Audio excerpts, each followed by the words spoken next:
intervencions que he sentit. Una de les coses que m'ha succeït és que jo ja no sé què volen dir les sigles, perquè diu, el PP no puja impostos. I jo dic, el IVA no és el impuesto sobre el valor añadido. La paraula diu impuesto. L'han pujat? Sí. El senyor Rajoy quina explicació dona a aquest canvi de criteri tan brutal des de la campanya electoral a ara?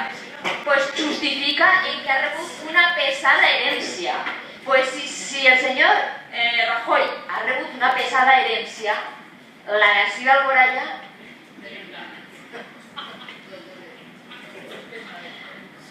és brutal. Aleshores, clar, el IVA és un impuesto, ¿no, señor Álvaro? ¿O es que yo ya no me sé les sigles? Impuesto, valor añadido. Sí, sí, sí. Després, algú ha dit, és que ell estava acostumat, ell i el PP, a gestionar projectes de milions d'euros. Clar, ara el que estem gestionant és misèria. Però quina misèria? La que vostès han deixat.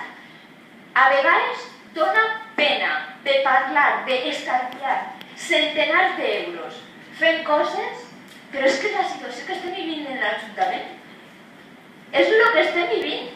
Misèria, però la misèria que ha provocat vostè. I vostè diria, és que vostès no fan. Sí, jo els diré exemples de coses que no fem.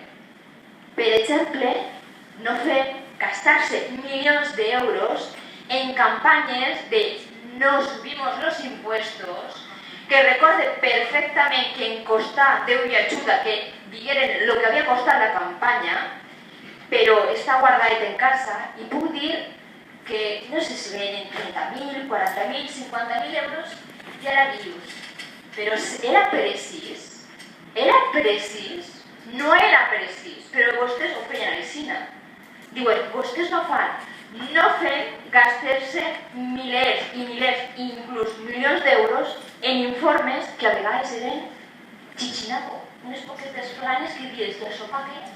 Això serà precís? No.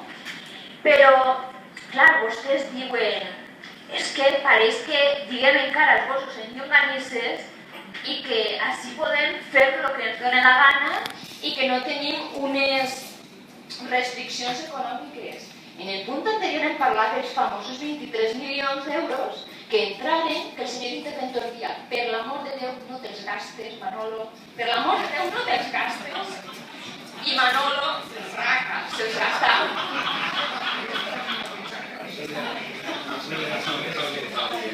Bueno, i pues, l'exemple dels 23 milions d'euros que se gastaven, però a banda, els 25 milions de les factures del pla de proveïdors. És a dir, l'Estat ha plantejat un pla de proveïdors suposant que la bona intenció de que els ajuntaments se puguen finançar per a pagar els deutes en 10 anys i en Alboraya s'han trobat que en aquest pla de proveïdors s'anava de pagar o com a potencials factures per al pla de proveïdors havia 25 milions d'euros.